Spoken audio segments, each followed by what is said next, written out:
noite a todos. Boa noite. Que a paz do Mestre Jesus possa nos envolver a todos, agora e sempre. A Maria Inês me fez um convite para que eu falasse um pouquinho sobre o animismo e a mistificação. Então, vamos tentar trabalhar um pouquinho em cima disso.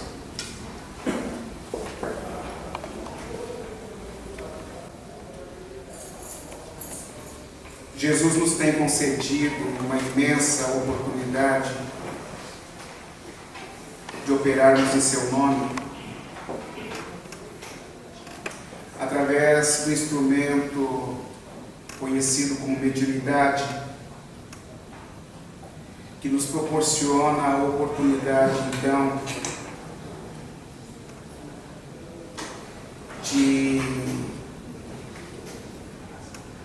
nos acertarmos perante aqueles com os quais tenhamos proporcionado algum tipo de mal-estar no dia, perante aqueles com os quais tenhamos proporcionado algum nível de constrangimento. E a mediunidade com Jesus nos auxilia nesse sentido de nos recuperarmos em nós mesmos através do instrumento chamado caridade, que permite com que através das novas e melhores apresentações, através de um instrumento chamado sinceridade, seja possível então nos apresentarmos de uma maneira maior e melhor no momento presente para aquele que, por sua vez, ainda carrega em si uma memória desagradável em relação àquilo que tenhamos feito um dia. É evidente que nessa primeira apresentação eu me utilizo muito mais da questão da psicofonia como sendo uma oportunidade maior e melhor de se trabalhar em cima do animismo e da mistificação. Kardec, no livro dos médiuns, enumera vários tipos mediúnicos. Mas a psicofonia, ela se mostra como sendo alguma coisa mais comum, como sendo algo mais corriqueiro, e que apresenta uma oportunidade extremamente grande de conquista pelo trato existente entre alguns tipos de mediunidade, a psicofônica por parte de uns, a intuitiva por parte daquele que atende, mais conhecido como doutrinador, e por parte do dirigente do trabalho também. Então, infelizmente, ao longo do tempo, por uma questão de ignorância, as observações referentes às questões anímicas, elas acabaram tomando uma proporção maior do que aquilo que deveria existir.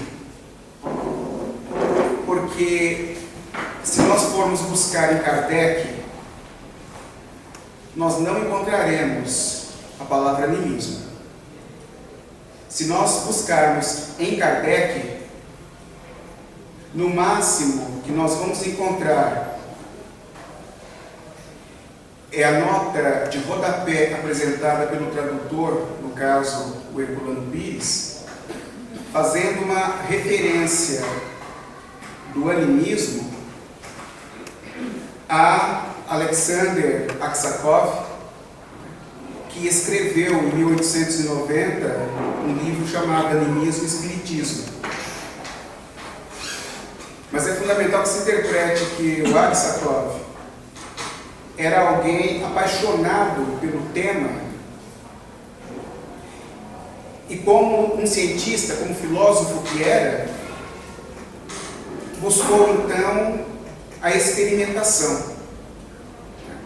Ele sai do seu campo filosófico, adentra ao campo científico, onde a ciência está suportada em cima do empirismo. O empirismo proporciona a interpretação da necessidade do teste, da experiência, e o Aksakov, então, ele faz testes. Mas o problema é que, ao longo do tempo, um outro filósofo alemão, materialista, se posiciona de maneira equivocada quanto às questões espirituais, dizendo que as mesmas se dão por um processo de inconsciência, cujas questões espirituais são tidas e vistas como sendo coisas apresentadas pela natureza e que um certo inconsciente toma conta disso tudo. E é nesse momento, então, que o Aksakov discorda, não é? E se os senhores forem ver na introdução do livro dele, que tem umas 600, 700 páginas, os senhores vão ver na introdução ele agradecendo o fato do filósofo alemão ter contestado, porque ele deu a oportunidade, então, de apresentar verdadeiramente as questões espirituais, mas através de uma observação que se tenha da questão da alma. Então, quando o Aksakov fala sobre a questão anímica, ele está falando sobre o ânima, alma, não é? Alma em latim é ânima. E está falando então da apresentação da alma.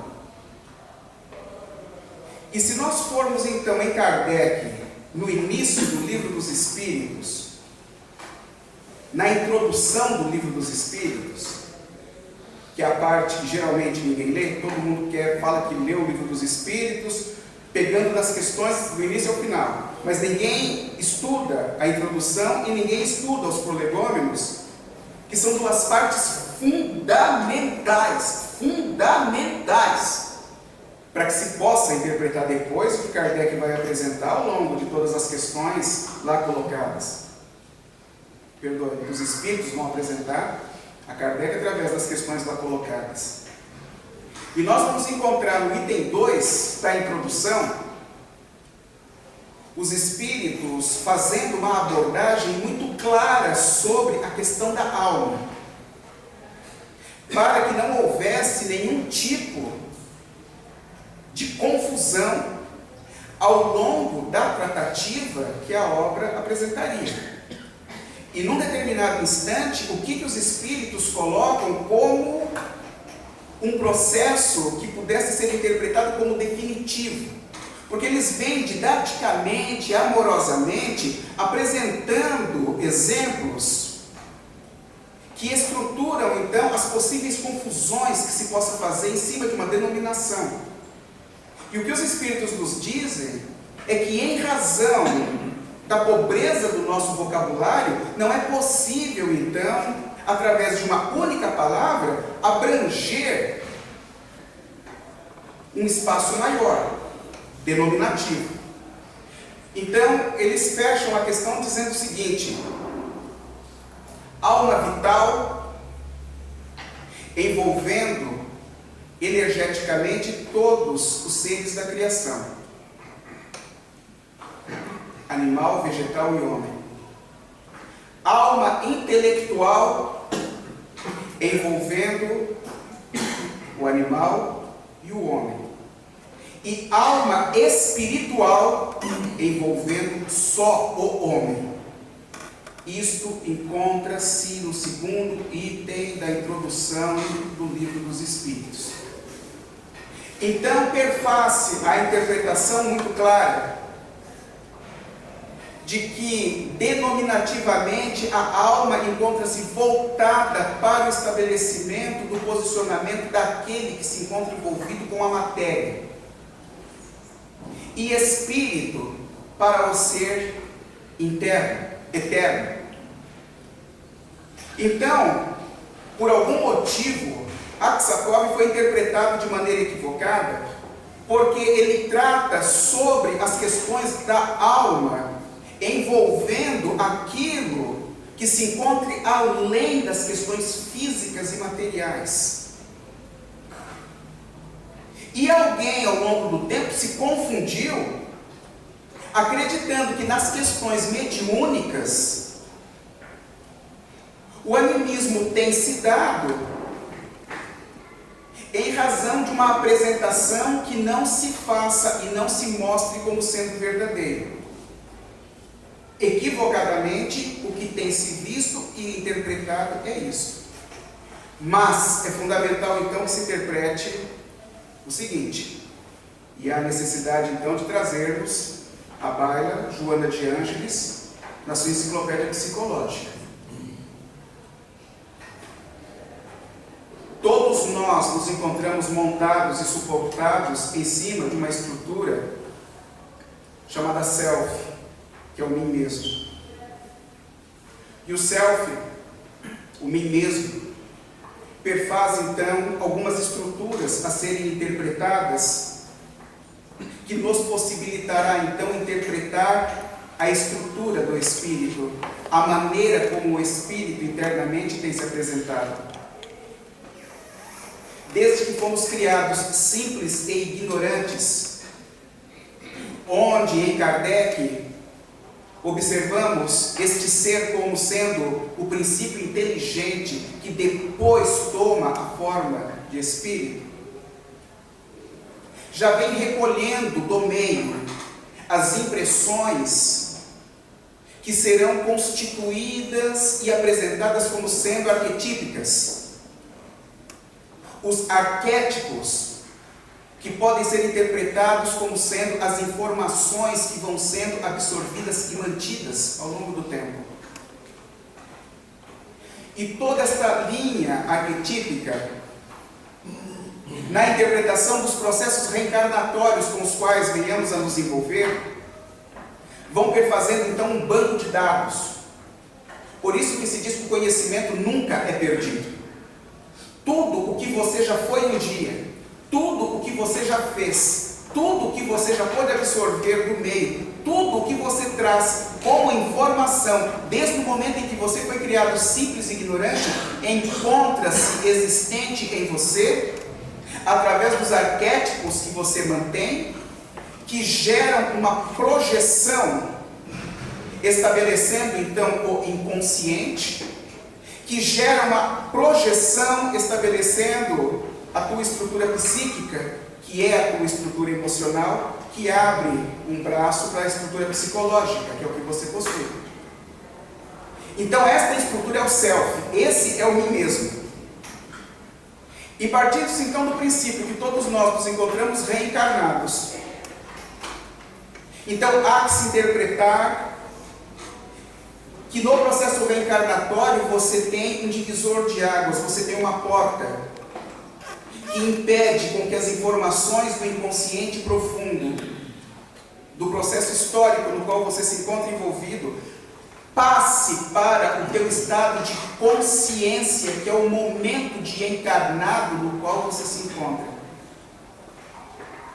Então essa porta, ela é chamada de ego, que equivocadamente é interpretado de maneira diferente.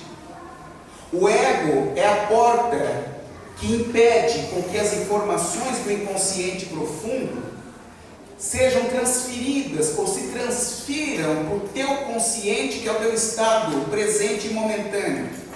Porque se esta porta não existisse, você se desequilibraria absurdamente em razão das imagens que se encontram mantidas na tua base de memória. Coisas que você é incapaz de fazer hoje, encontram-se como memórias existentes no seu inconsciente profundo. Então, como o processo reencarnatório te proporciona a possibilidade da renovação, então, inevitavelmente, essas imagens, elas não podem se apresentar no momento presente. E o ego, então, é a porta que fecha isso e permite com que isso esteja mantido. Só que o problema é o seguinte, que determinadas informações existentes nesse inconsciente profundo são tão intensas, são tão fortes, que elas às vezes trafegam e flexibilizam essa porta chamada ego, apresentando-se no consciente, no estado e no instante presente. Ou pela tua maneira de pensar, ou em razão de preocupações que você tem mantido, ou em razão de inúmeras situações existentes, há a flexibilização e a informação ela atravessa. Então, se assim o é, nós nos perguntaremos: quem não se encontra envolvido com a possibilidade de se ressentir de um mal-estar, cuja sensação que você sente seja procedente do inconsciente profundo? Quem é que se encontra livre disso? Você sai para trabalhar de manhã, feliz da vida, tranquilo, sossegado. Trabalha até o meio do dia, almoça, quando volta à tarde, uma tristeza te abate, uma angústia te abate, uma sensação estranha, meio que de medo, meio que de angústia, meio que de temor, e você não sabe do que se trata. Facilmente, muitos haverão de jogar na conta da obsessão, que também pode ser considerada. Mas a sensação que você tem, inevitavelmente, vem de dentro de você mesmo. Determinadas sensações, determinadas imagens, determinadas visões, elas vêm de dentro de você mesmo. Perguntaríamos claramente, com maior tranquilidade, quem é que já não teve algum tipo de sonho onde você se mostrou violento, você se via violento no sonho? Quem é que já não teve algum tipo de sonho onde você se sentia constrangido no sonho? Quem é que não teve algum tipo de sonho onde você era extremamente agressivo? Quem é que já não teve algum tipo de sonho extremamente erótico? Quem é que já não teve algum tipo de sonho onde de alguma maneira você se vê de maneira totalmente diferente daquilo que você é hoje? Levante a mão aqui, quem já não teve esse tipo de sonho? Logo, o que você sonhou é a reapresentação do que se encontra no teu inconsciente profundo, senhores. Nada mais além disso. Então as imagens encontram-se existentes em nós. Se estas imagens encontram-se existentes em nós, e se elas se apresentam em determinados instantes, em determinados momentos, por que é que no instrumento chamado médium o mesmo não poderia se dar?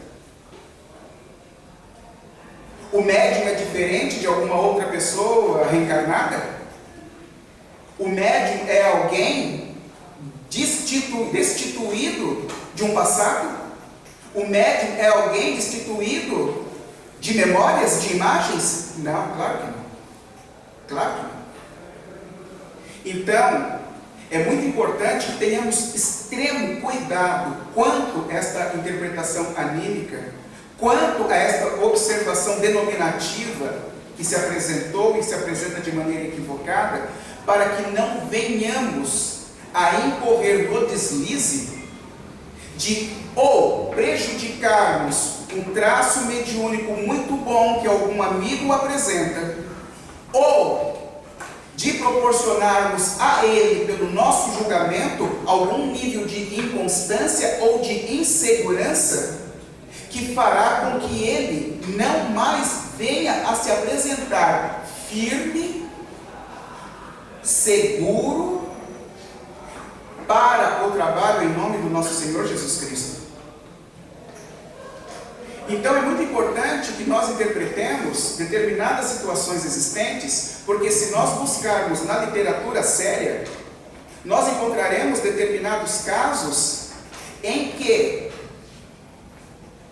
houve uma determinada apresentação que equivocadamente alguém poderia interpretar como sendo um traço anímico, e na verdade não era. Se nós formos nos domínios da mediunidade do André Luiz, nós vamos encontrar lá um capítulo chamado Emersão Mediúnica. Emersão do passado, obrigado. Nós vamos encontrar lá um capítulo chamado Emersão do passado. E nesse capítulo, o que é apresentado?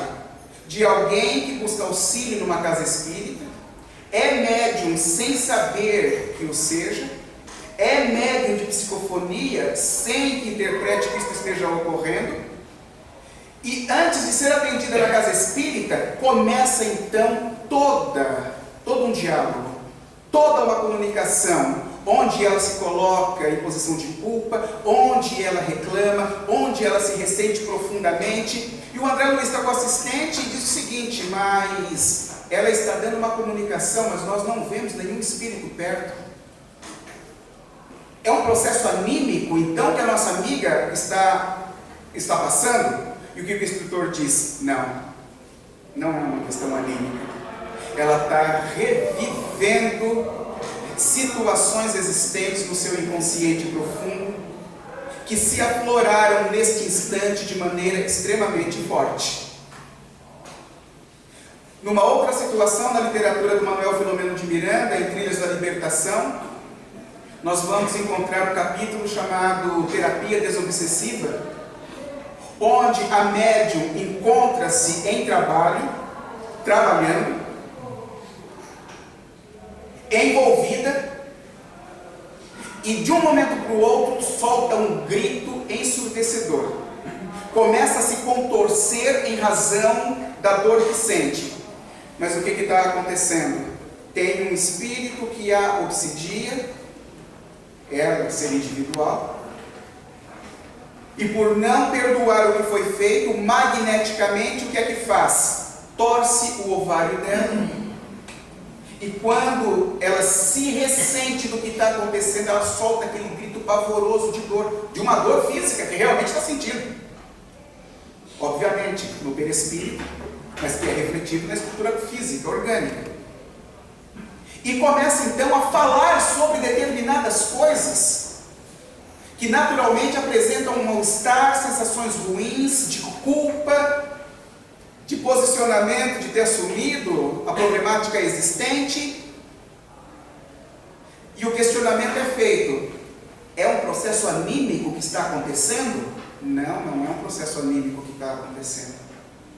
Porque aos olhos de quem está do lado de fora, vai achar que o que está ocorrendo é um absurdo, que fugiu às questões da naturalidade, que fugiu às questões daquilo que seja interpretado como sendo bom senso. Mas à distância, alguém não está se comunicando, mas à distância, alguém, pela questão do envolvimento mental e de extensão do perispírito, que o perispírito é moldável, elástico e expansível, vincula-se a ela num processo de fusão, e o processo da fusão perispiritual abre as informações existentes no inconsciente profundo, fazendo então com que ela verbalize os posicionamentos internos que ela mantém e que muito a incomodam pelo estabelecimento do processo da culpa. Então, é fundamental que nós interpretemos que a apresentação de um médium, ela necessita ser observada pelos aspectos técnicos, que primeiro perfaz a base lógica. A mediunidade se dá por questão de sintonia, ou seja, frequência. E o espírito que se apresentará perante o comunicante, perante o médium de psicofonia, é aquele que identifica entre os presentes o que lhe proporcionará menor esforço, menor dificuldade para a comunicação. Então, no primeiro aspecto técnico, nós temos a questão mediúnica para essa questão de frequência e sintonia. Então, basicamente, o seguinte: o espírito, numa situação intelectual mais elevada, com facilidade de verbalização, diz constitucionalissimamente. E ele vai procurar entre os médiuns alguém que possa manifestar na velocidade da maneira como ele precisa. Então ele vai no médium A, ele gagueja. Ele vai no médium B, é fanho. Ele vai no médium C, é lento. Ele vai no médium D, constitucionalissimamente. Obviamente que a comunicação vai ser dada através do médium D. Mas uma outra coisa fundamental de se interpretar dentro das questões mediúnicas com as quais estamos envolvidos: a característica do médium. A característica do médium. Onde nem todo médium se apresenta com a mesma característica, com o mesmo traço mediúnico. Você vai ter alguém franzininho, mirradinho, delicadinho, mas que quando dá a comunicação, parece que é um centurião romano de 2 metros de altura. Violento, agressivo, contestador. Você vai ter uma outra pessoa, que a característica mediúnica dela é de uma oratória, que é de falar mais difícil, que é de ter uma dificuldade maior para se expressar de maneira mais comum. Você vai ter um outro alguém com uma outra característica, que é profundamente contestador, questiona o tempo todo. Aquele tipo de comunicação que o doutrinador demora 10, 15 minutos para poder apresentar algum tipo de conquista. Então a característica é algo extremamente importante que necessita ser observado. E pela característica do médium, é que há que se ter cuidado quanto a vir a se envolver num julgamento de algo que não necessariamente esteja ocorrendo. Principalmente nos tempos que nós estamos vivendo. Como a literatura do Filomeno apresenta, a transição planetária. Situações extremamente de finalmente, vamos dizer assim. Processo de urbanização ou de reurbanização do plano espiritual. O planeta saindo de expiação e prova para regeneração, onde, obviamente, as coisas não poderão mais continuar do jeito que estão. Quem os senhores acreditam que vão querer cobrar posição nas casas espíritas sérias envolvidas com médiuns sérios? É óbvio que você vai ter chefes de falange, é óbvio que você vai ter espíritos extremamente tormentosos, extremamente bravos, extremamente contestadores, vindo cobrar, partindo do princípio que toda casa espírita é um pronto-socorro espiritual, é um hospital espiritual. Fisicamente é o que você vê, mas fluidicamente a extensão que a casa espírita toma é algo extremamente inconcebível, digamos assim, de tão grande e volumoso que é. Quantos espíritos sendo tratados, passa pela reunião de desobsessão, tem-se um primeiro processo de conquista, fica o cara internado no hospital espiritual que é a casa espírita. Então, quantos não são aqueles que têm clamado por ajuda e têm clamado por socorro, de modo que as equipes socorristas têm proporcionado ajuda, em muitas situações trazidas para a reunião de desobsessão, para que seja possível uma primeira apresentação, e onde, através daquilo que o médium possa doar, proporcionará um primeiro ponto de atendimento, de refazimento, de reestruturação na base do espírito. Então, senhores, é fundamental que se interprete o seguinte: em muitas situações, alguém virá pessoalmente cobrar posições. Alguém virá pessoalmente reclamar sobre aqueles que foram tirados das localidades às quais ele acredita que domina. E talvez alguém desavisado vai interpretar então que um determinado médium, por apresentar um tipo de comunicação desse tipo, está mentindo. Não está expressando a realidade do momento, não está expressando a realidade do fato, por uma mera questão de julgamento, onde Jesus, nos bem-aventurados misericordiosos, diz: não julgueis para não ser julgados. Então, é muito importante que nós interpretemos que antes da existência de um possível julgamento, a necessidade de nos olharmos para dentro de nós mesmos e realizarmos algumas interpretações.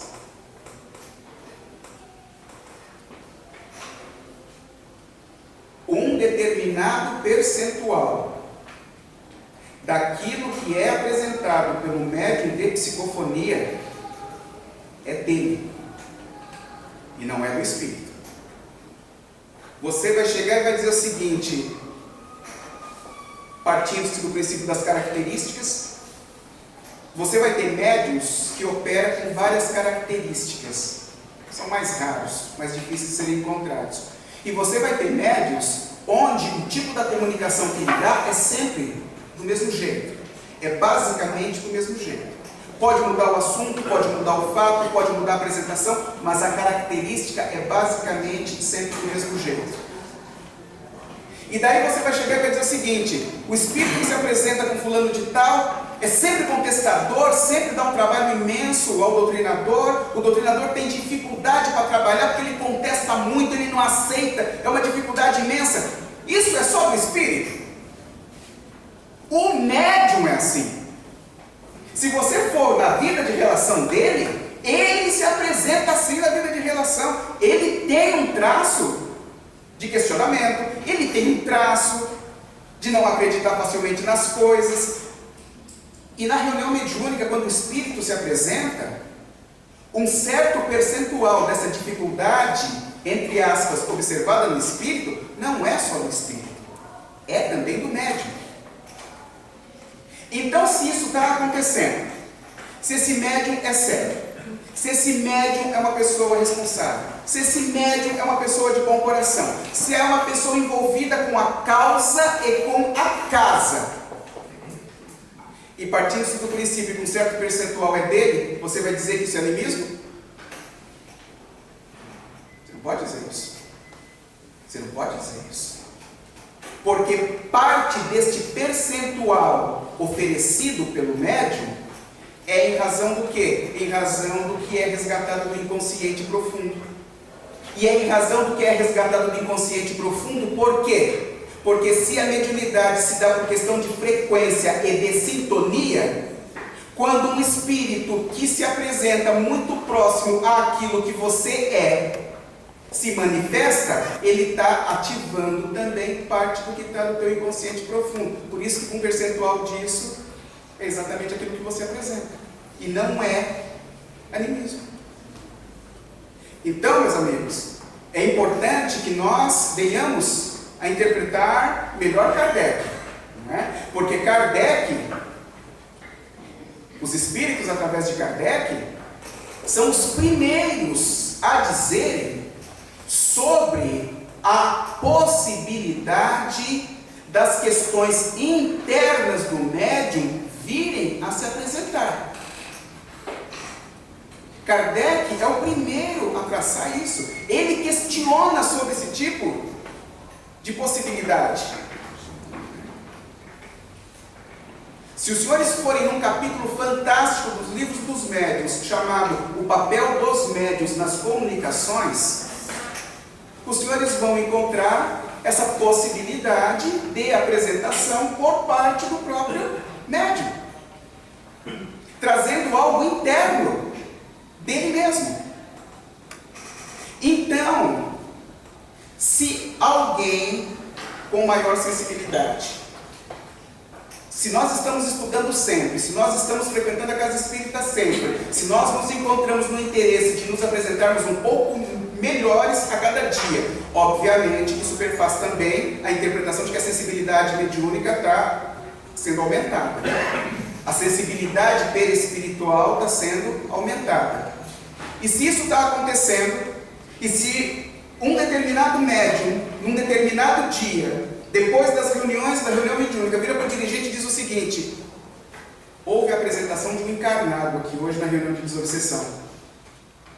Se alguém que ouvir do lado pegar o bonde andando, vai chegar e vai dizer o seguinte: encarnado dando comunicação na reunião de desobsessão, é animismo.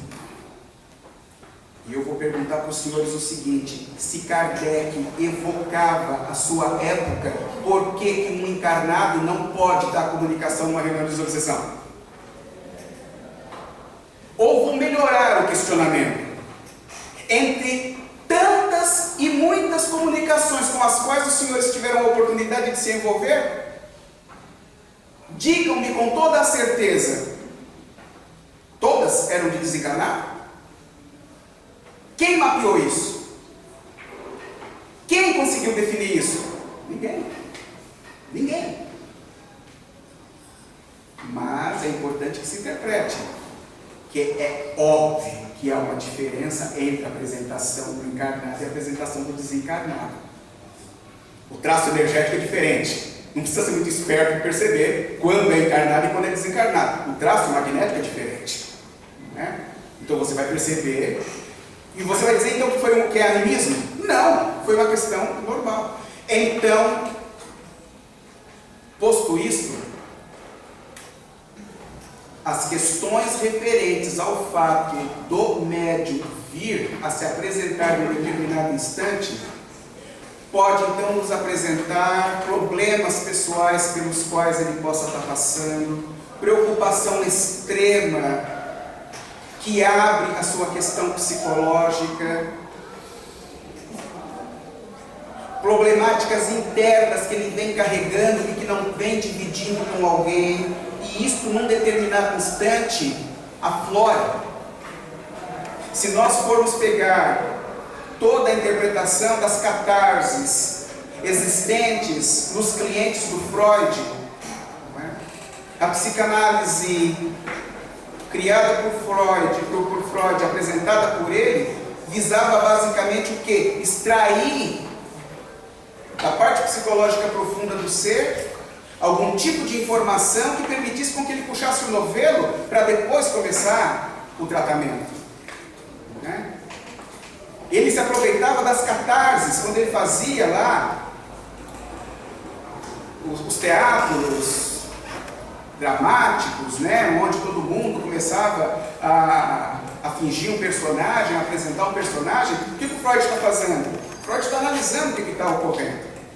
Então, na casa espírita, em razão das características mediúnicas que o médium tem, então o doutrinador ele tem a obrigação de estar observando a maneira pelas quais um médium esteja se apresentando. Então você tem o costume de uma determinada apresentação por parte deste médium. Você sabe quais são as características dele. Suponhamos que seja a característica dessa pessoa que é franzininha, sempre crescendo e aumentando. E num determinado dia ela se apresenta: eu estou tão angustiado, eu estou perdido, eu não estou aguentando mais essa treva. O cara sempre foi questionador, o cara só faltou se levantar para poder bater nos outros médios. Na semana seguinte, eu estou com uma dor muito grande, eu não sei o que está acontecendo, eu estou meio perdido, eu não sei mais o que eu faço. Mudou a característica de uma hora para outra? Ninguém muda a característica de uma hora para outra. Então o que o doutrinador vai observando? Que está havendo uma dissociação entre aquilo que naturalmente era apresentado antes com o que está sendo apresentado agora, e naturalmente se observa o seguinte: há uma possibilidade muito grande de que este médium esteja com algum tipo de problema particular que está afetando a sua estrutura emocional, porque ninguém muda a característica de uma hora para outra. Conversa com o dirigente vai chamar esse médium em off, vai conversar com ele dizendo: meu amigo, está acontecendo algum problema com você? Não, por quê? Não, a gente gostaria de saber. Eu perdi o emprego, não aguento mais, não sei o que está acontecendo. Pronto. Já está se sabendo do porquê das apresentações diferentes no processo mediúnico. Não é animismo, o cara está com uma dificuldade interna e isso aflorou no processo da comunicação. Tinha espírito ali? Não tinha. Mas é um problema interno e que você deve considerar como sendo processo anímico? De jeito nenhum. Como alguém está precisando de auxílio, conversa com o dirigente e diz o seguinte: meu amigo, passa pela entrevista, senta lá na cadeirinha dos mortais, conversa com o entrevistador, vai te prescrever um tratamento, faz o tratamento direitinho. Quando terminar, conversa comigo de novo. Se você estiver melhor, a gente reitera você os trabalhos. Se não, a gente faz mais um outro tratamento, não tenha pressa, não tem problema. Tratar com amor, tratar com carinho, tratar com honestidade. Isso que é fundamental de se interpretar em todos os instantes. Então, para nós, é importante que estas observações anímicas saiam do nosso contexto.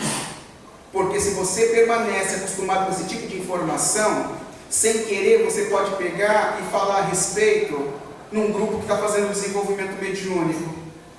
E quem está fazendo desenvolvimento mediúnico está sequioso por novos conhecimentos, por novas informações. Se você pega e fala sobre isso para o cara que está fazendo desenvolvimento mediúnico, você pode travar um médium que poderia se apresentar extremamente bem lá na frente, que poderia ser um ótimo trabalhador. Então, seria muito importante que nós sempre observássemos a todos como sendo aqueles que estão tendo uma imensa oportunidade de trabalhar em nome do nosso Senhor Jesus Cristo,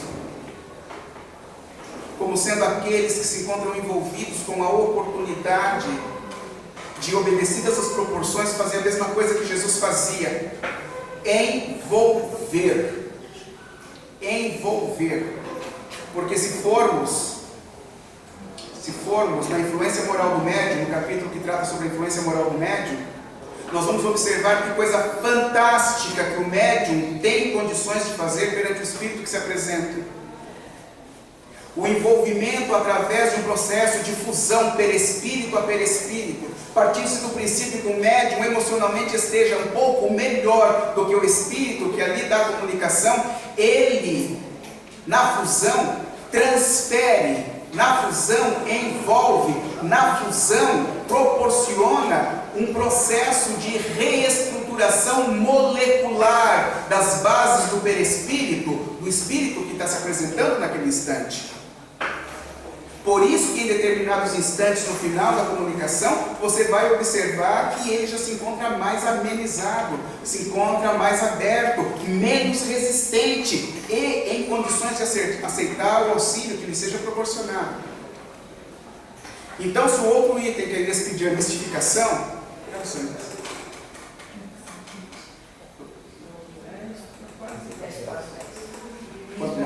Quanto mais? Então, na mistificação, é um outro tema que é muito importante que nós venhamos a observar de uma maneira mais calma e de uma maneira mais tranquila. Tem um livro, tem um capítulo pequenininho no livro dos médiuns chamado Contradições e Mistificações. E esse é um capítulo pequenininho, mas é um dos mais importantes existentes no livro dos médiuns, um dos mais importantes. Porque ele apresenta para nós, não é, tecnicamente, todas as possibilidades nas quais determinados enganos, engodos possam se apresentar. Então, para nós, a primeira coisa, quando se trata de mistificação, seria interpretar o seguinte: quem mistifica? O médium ou o espírito? Quem é o instrumento envolvido com o processo da mistificação? E a mistificação se interprete como sendo engodo, enganação, coisas do tipo. Quem é que quer enganar? O médium ou o espírito? Quem mistifica? O médium ou o espírito? Então, o que Kardec nos diz é o seguinte: quem mistifica é o espírito, mas quem se permite mistificar é o médium. Então, obviamente, há que se interpretar o seguinte: que você terá situações onde a apresentação do espírito será no sentido de apresentar uma história buscando envolver o doutrinador, buscando enganar o doutrinador e buscando fazer com que o trabalho a ser feito por parte do chamado doutrinador não venha a ser feito. Então, por exemplo, os senhores acham que seria lógico um espírito, numa reunião de desobsessão, se apresentar na forma de uma criança? Eu sei que um monte de gente emocionalmente vai dizer, mas tem criança no plano espiritual? Claro que tem criança, claro que tem espírito se apresentando como criança no plano espiritual, sem dúvida alguma. Mas numa reunião de desobsessão, você acha que uma criança se apresentaria? É óbvio que não. É óbvio que não. Vai chegar para o doutrinador: ah, tio, eu estou com medo. Eu não sei, essa escuridão aqui para mim. Eu não aguento mais isso, tio. Me ajuda daqui. O doutrinador vai chegar: não, meu filho, vem cá, o tio vai te proteger. Vamos fazer uma prece, né? Que você vai se sentir. É óbvio que está havendo engodo, é óbvio que está existindo um processo mistificador. Mas daí cai o seguinte: a interpretação do médium, ter comprado ou não a história do espírito. E cabe aí a interpretação também do quê? Da autoridade moral do doutrinador para chamar a atenção dos dois ao mesmo tempo, do médium e do espírito. Você dá uma cacetada no médium e dá outra no espírito. No bom sentido falando, obviamente. Para a gente não reprisar o filme do Chico lá onde ele pede para ter o evangelho no espírito, o cara vai para o evangelho. Óbvio. Mas há necessidade do quê? De se alertar. Há necessidade de estarmos totalmente ligados. Por quê? Porque aquele que se encontra envolvido numa determinada situação, aquele que se diz chefe de falange, aquele que se diz que tem nos seus domínios, que tem um exército, que toma conta de um grupo, aquele que vai dizer que é o vigilante do portal, onde inúmeros espíritos encontram-se lá dentro, e ele toma conta daquilo. Obviamente que são espíritos iludidos em si mesmos, que não querem abrir mão da posição ilusória que ocupam. E tudo farão para que não sejam conquistados através do amor e através do carinho, que eles sabem muito bem ser algo envolvente, que automaticamente proporciona a possibilidade deles se desvincularem das resistências e daquilo com o qual se encontram apegados. Inevitavelmente, reconhecem a autoridade moral do nosso Senhor Jesus Cristo, de modo a saberem que Jesus percorre por quaisquer localidades, por quaisquer profundezas, que Jesus vai às furnas, que Jesus vai às mais problemáticas localidades, sem que seja questionado por quem quer que seja, sem que seja inquirido por quem quer que seja. Quaisquer espíritos, por maior intelectualmente que sejam, reconhecem a autoridade do nosso Senhor Jesus Cristo. E sabem que o seu amor envolve, o seu carinho transforma.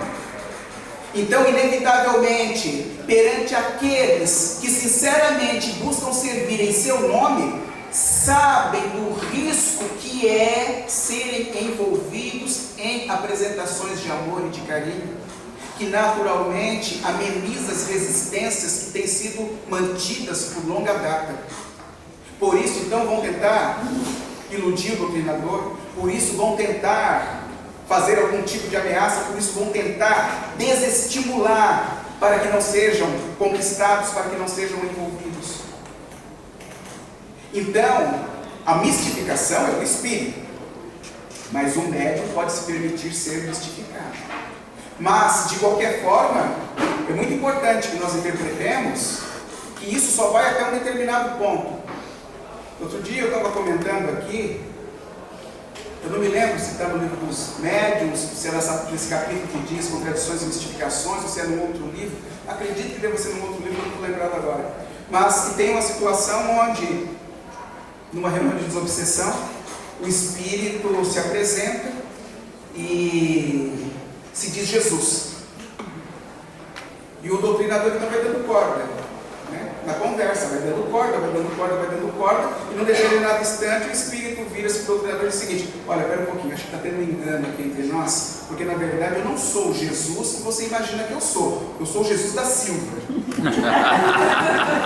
Então, automaticamente, ainda que seja de uma maneira didática, não é? Está se apresentando que tudo tem um limite e que, como fomos criados simples e ignorantes, mas voltados para a bondade e voltados para o belo, então há que se interpretar o que Jesus diz: não há ninguém que seja tão duro, tão resistente, que não seja tocado das boas emanações.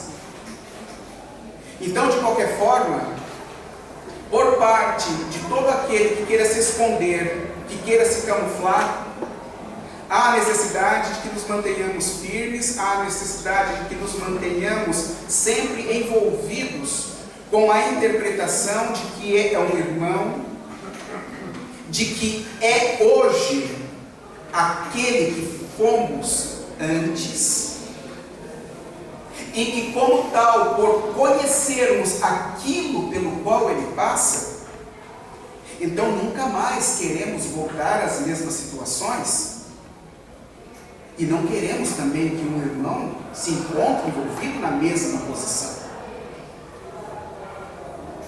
Então, de qualquer forma, independentemente das situações, há necessidade de se buscar conquistar sempre através do amor, através do carinho. Houve anos atrás, uma determinada situação em que o Espírito se comunicou,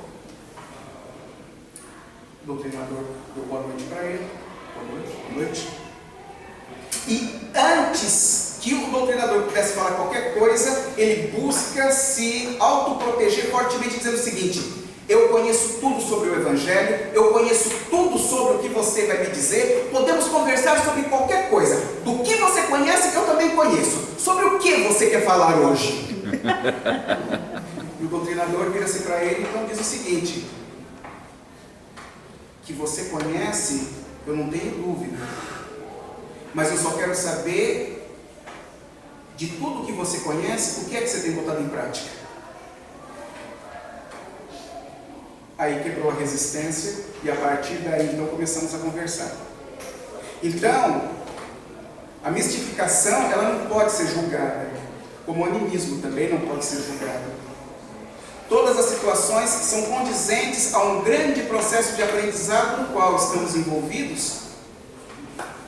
Tudo funciona em cima de um grande processo de aprendizado no qual temos buscado de alguma maneira nos apresentarmos obedecidas às proporções como o nosso Senhor Jesus Cristo, conquistando sempre, envolvendo sempre, para que haja a possibilidade então de, a partir de determinado instante, caminharmos juntos em nome do nosso Senhor Jesus Cristo.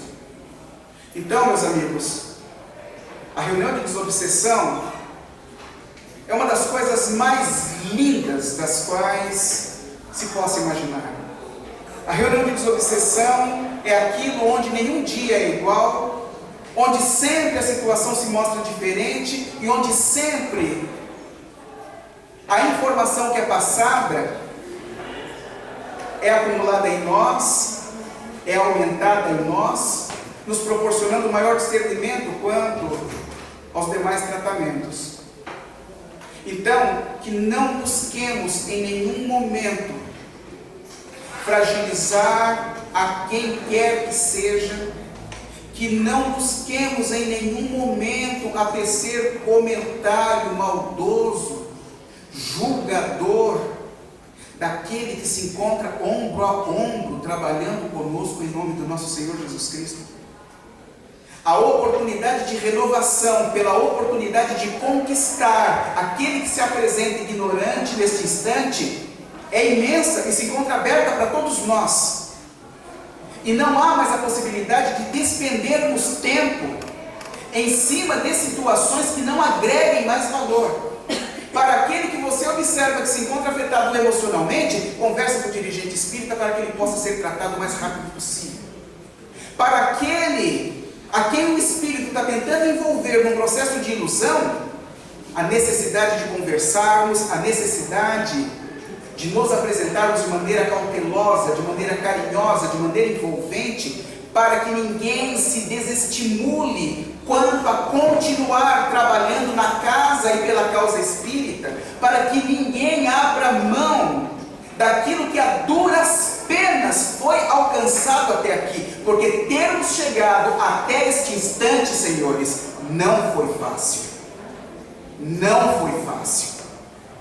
E naturalmente, só para terminar, para que estejamos aqui, um imenso planejamento de várias encarnações foi feito.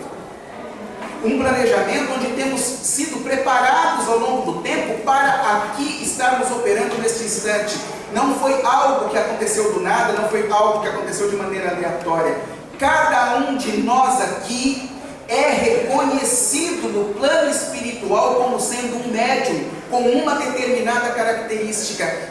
Todos os médiuns que se encontram em todos os locais do mundo são conhecidos pelo plano espiritual individualmente. Então, meus amigos, o momento é de agregação e não de separação. O momento é de estudarmos mais profundamente a Kardec, porque vão se passar 100 milhões de anos, estaremos em situação de evolução muito maior e melhor, e Kardec ainda será o suporte por onde estejamos nos manifestando e nos mantendo neste instante. Então, que a paz do nosso Senhor Jesus Cristo nos proporcione o fortalecimento constante, o ânimo e a perseverança em seu nome, para continuarmos a operando, certos de que um dia poderemos olhar para trás e dizermos: valeu muito a pena, e ainda bem que eu aproveitei todos os instantes naquela santa casa que me ofereceu a oportunidade de operar em nome do nosso Senhor Jesus Cristo e fazer valer aquilo com o qual eu me comprometi. Obrigado, boa noite.